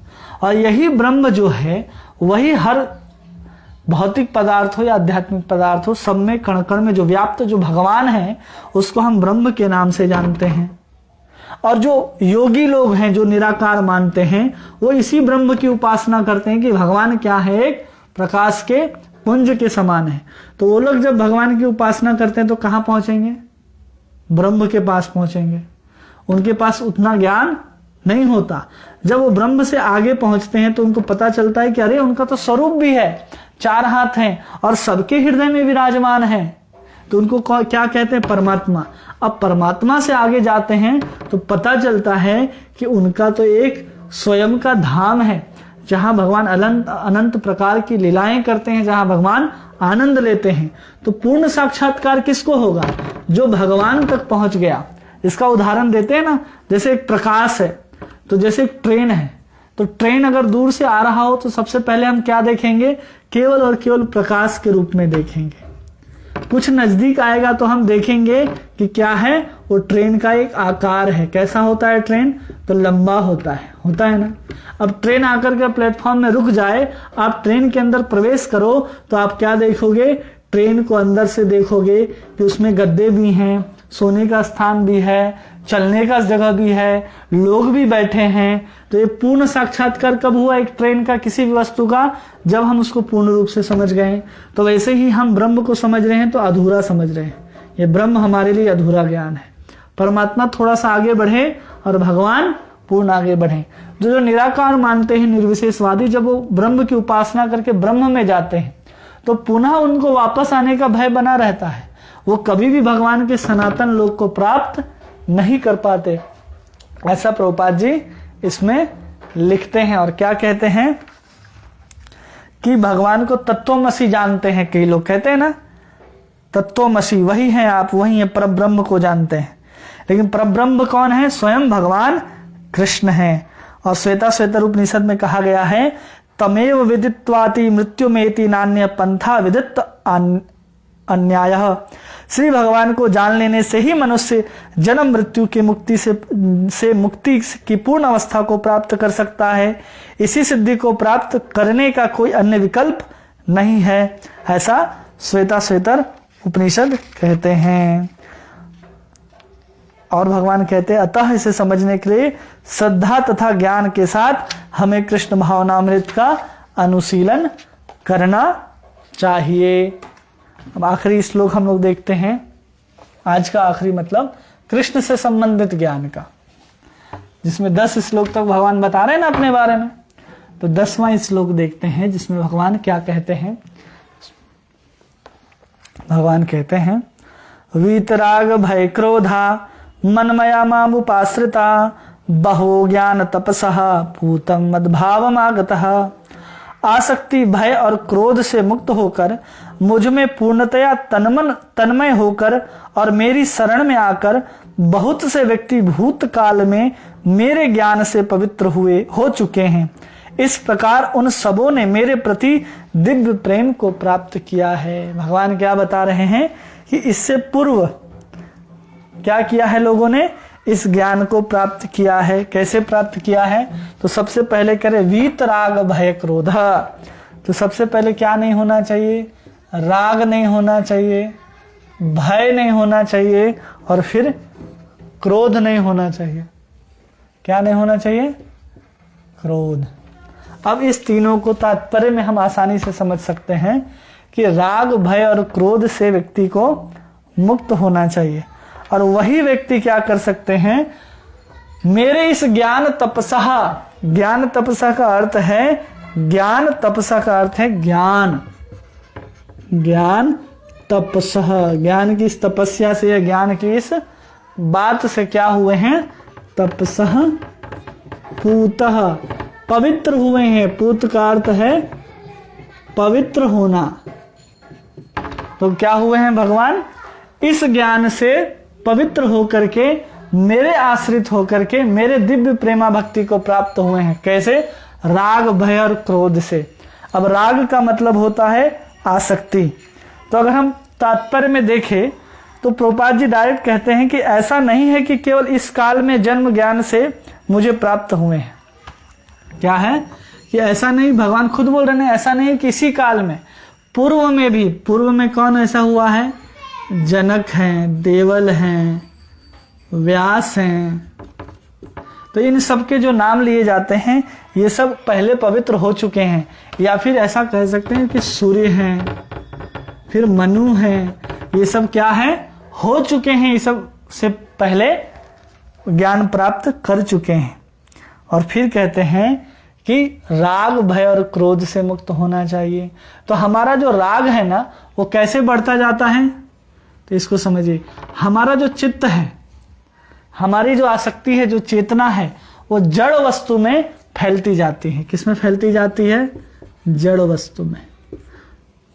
हमारे जितना भौतिक चेतना में हम आसक्त रहेंगे, हमारा अनुराग वैसे ही बढ़ता जाएगा। जब हम जड़ वस्तु के प्रति अपने अनुराग को बढ़ा लेते हैं, आसक्ति को, और हमें कोई नित्य वस्तु के बारे में बताता है, तो हम विश्वास नहीं कर पाते। हम इसी जड़ वस्तु के आसक्ति में पड़े रहते हैं और हमेशा उस इंद्रिय तृप्ति के सुख को, अपने संसाधनों को जुटाने में लगे रहते हैं। क्योंकि आसक्ति किसके प्रति है, जड़ के प्रति। तो भगवान बोल रहे कि राग जो जड़ वस्तु के प्रति है, जो नित्य नहीं है, अनित्य है, उसके प्रति भी हम क्या माने हुए हैं, नित्य मान करके अपने राग को उसमें स्थापित किए हुए हैं। और दूसरा क्या है, उनको भय हो, राग के बाद क्या होता है कि उनके अंदर ये होता है कि परमात्मा जो है वो कभी व्यक्ति भी हो सकता है। जैसे राग जो जिसको जड़ वस्तु से है, वो भगवान को एक व्यक्ति के रूप में, एक पर्सनालिटी के रूप में सोच ही नहीं पाते। क्योंकि उनका जो अनुराग है वो किसके प्रति है, केवल जड़ के प्रति। वो सोच ही नहीं पाता कि एक ऐसे व्यक्ति एकदम साक्षात नव यौवनम, एकदम भगवान कृष्ण जैसे सुंदर एकदम कोई भगवान हो सकते हैं। क्यों, क्योंकि जड़ वस्तु को उसने कभी भी इतने सुंदर तरीके से अनुभव नहीं किया है। और जो लोग मानते भी हैं कि चलो भगवान हैं, तो भगवान इसी संसार को ही वो भगवान के रूप में जानते हैं कि जो विराट स्वरूप है भगवान का, ये विश्व स्वरूप, उसी को भगवान के रूप में धारणा बना लेते हैं। तो वो राग संसार के प्रति ही रह जाता है, चाहे वस्तु के प्रति हो या फिर संसार के प्रति हो। तो भगवान बोल रहे हैं इसको भी छोड़ना पड़ेगा। और भय और क्रोध, अब उनको भय किस बात का रहता है, तो जब हम मुक्ति को प्राप्त हो जाएंगे, तो क्या मुक्ति के बाद भी हमको अपने स्वरूप में रहना होगा? क्योंकि जब हम स्वरूप में हैं तो हम जन्म मृत्यु जरा व्याधि को झेल रहे हैं। और जब हम जन्म मृत्यु जरा व्याधि में झेल रहे हैं, तो हमको ये शरीर रखना अच्छा नहीं लगता। हमको लगता है कि शरीर समाप्त होने के बाद सब कुछ समाप्त हो जाए। जब हम सोचते हैं, जब लोग आत्महत्या करते हैं, तो यही सोचते हैं कि हम क्या कर लेंगे, आत्महत्या कर लेंगे तो ये शरीर ही नहीं रहेगा, झंझट ही खत्म। क्यों करते हैं, उनको डर बना रहता है कि फिर से परेशानी तो नहीं आ जाएगा। तो मुक्ति के बाद जब उनका स्वरूप बना रहेगा, ऐसा कहा जाता है, क्योंकि आपका विनाश कभी नहीं होता। नित्य नित्यानाम चेतस चेतनानाम, ऐसा उपनिषद बताते हैं, वो नित्य रहता है। तो उनको डर हो जाता है, अरे मेरा स्वरूप फिर भी बना रहेगा तो सेवा करना पड़ेगा। तो भयभीत हो जाते हैं उस चीज को जान करके। और फिर क्रोध कब हो जाते हैं वो, कि जब उन अलग अलग सिद्धांतों को सुनते हैं, कि क्या है ये सब। जब अलग अलग सिद्धांतों को सुनते हैं ना कि ये सब क्या है, तो विचलित हो जाते हैं, उनको समझ में नहीं आता किस चीज को स्वीकार करना है और किस चीज को स्वीकार नहीं करना है। वो दार्शनिक चिंतन से एकदम परेशान हो जाते हैं और वो परेशानी के कारण वो क्या हो जाते हैं, दुखी हो जाते हैं। तो एक शास्त्र ऐसा कह रहा है, एक फिलॉसफी ऐसा कह रहा है, दूसरा सिद्धांत ऐसा कह रहा है, तो उस सिद्धांत से क्रोधित हो जाते हैं और सब कुछ को छोड़ करके क्या करते हैं, मादक वस्तुओं का, मादक द्रव्यों का सेवन करने लग जाते हैं।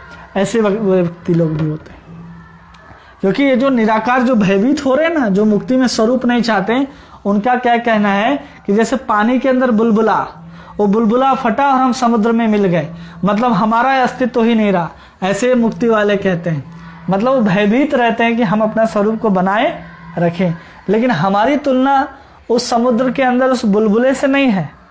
हमारी तुलना क्या है कि हम कौन हैं, उस समुद्र में रहने वाले मछली के समान है।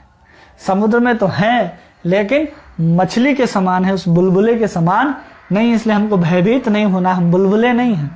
क्रोध क्यों हो जाते हैं, तो इतने सारे दार्शनिक चिंतन को सुन करके, उसको चिंतन कर करके वो परेशान हो जाता है, इसलिए वो व्यक्ति क्या हो जाता है, क्रोध को प्राप्त हो जाता है।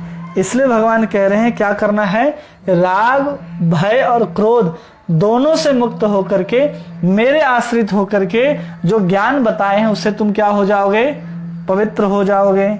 और पवित्र होने के बाद तुमको क्या मिलेगा, मेरा दिव्य प्रेम मिलेगा। और कैसे मिलेगा, तो इसको बताते हैं कि राग भय क्रोध से मुक्त हैं तो सबसे पहले क्या प्राप्त होता है, श्रद्धा।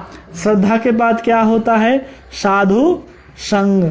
साधु संग के बाद क्या हम करते हैं, भजन। भजन के बाद क्या होता है, हमारी अनर्थ जाती है, अनर्थ निवृत्ति होती है। और अनर्थ निवृत्ति के बाद क्या बनता है हमारा, निष्ठा।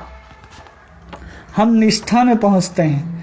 निष्ठा के बाद रुचि, रुचि के बाद आसक्ति, फिर भाव और फिर प्रेम को प्राप्त करते हैं। तो भगवान क्या कह रहे हैं कि जब हम राग भय और क्रोध से मुक्त हो जाएंगे और ज्ञान तपसा, जो ज्ञान भगवान अभी देने वाले हैं या फिर पहले जो 2 और तीसरे अध्याय में भगवान ने दिया, उससे तुम क्या हो जाओगे, पवित्र हो जाओगे। या अभी जो भगवान देंगे उससे क्या हो गए, तुम पवित्र हो गए। क्योंकि भगवान ने स्वयं के बारे में बता दिया ना कि हम तो जन्म लेते ही नहीं हैं, अजन्मा होकर के केवल धर्म स्थापना करने के लिए अपनी माया से हम प्रकट होते हैं। तो ये सब क्या है, ज्ञान जो हमको क्या करता है, पवित्र करता है।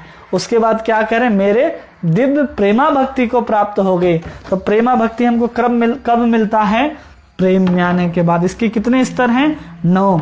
सबसे पहले तो इस जो भगवान ने बताया उसके ऊपर क्या होना चाहिए, श्रद्धा, फिर साधु का संग, भजन क्रिया, फिर अनर्थ हमारी जाएगी, अनर्थ जाने के बाद निष्ठा, फिर रुचि, फिर आसक्ति, भाव और प्रेम। ये जब भक्ति रसामृत सिंधु हम लोग पढ़े हैं तो हम लोग उसमें इसकी चर्चा किए हैं कि होता क्या है, इसकी सीढ़ी को हम कैसे पहुंचते हैं। हमने सब उसमें बताया है, साधन भक्ति, भाव भक्ति, प्रेमा भक्ति, उसके लक्षण कैसे हैं। किसी को अगर देखना है तो हमारे YouTube चैनल पर पूरा का पूरा भक्ति रसामृत सिंधु के लेक्चर्स उपलब्ध हैं, आप आसानी से उसमें समझ सकते हैं। तो इसको प्रभुपाद जी लिख करके समझाते हैं कि हम उस प्रेम तत्व को आसानी से प्राप्त कर सकते हैं, जिसमें कितने सीढ़ियां हैं, 9 सीढ़ियां हैं। मुक्त किससे होना है, राग भय और क्रोध। राग किससे है, जड़ वस्तु से। मुक्त किससे होना है, भय से मुक्त होना है। कैसे, हम अपने स्वरूप को रखेंगे, क्यों, कृष्ण की सेवा में ही आनंद है। अगर जो सोचते हैं कि जो हम ब्रह्म में मिल जाएंगे, उसको कहते हैं आध्यात्मिक आत्महत्या। हमें आध्यात्मिक आत्महत्या नहीं करनी है। और क्रोध, हमें अधिक ग्रंथ को नहीं पढ़ना है, केवल गीता में भगवान ने बता दिया उस चीज को समझना है। एको देव देव की पुत्र एव, एको शास्त्र देव की पुत्र गीतम। तो हम एक ही शास्त्र से समझेंगे तो हम कभी क्रोध नहीं होंगे, दार्शनिक चिंतन से कभी परेशान नहीं होंगे, जिससे हम किस चीज को प्राप्त कर लेंगे, कृष्ण की दिव्य प्रेमा भक्ति को। तो ये सेशन हमारा सेक्शन जो है वो अभी पूरा हुआ। कल हम लोग 11 से 15 और 16 से 23 तक जाने का प्रयास करेंगे। कल हमारा क्लास 4:30 बजे से 6 बजे तक चलेगा। आज थोड़ा नेटवर्क के कारण या जिस कारण भी आपको आवाज़ हमारी नहीं पहुंच रही थी, इसलिए पूरा पढ़ाने के बाद, लगभग घंटे भर पढ़ाने के बाद पता चला कि आपको आवाज़ नहीं मिल रही, तो दोबारा से हमने उसको लिया है। तो आप सभी का धन्यवाद। हरे कृष्णा।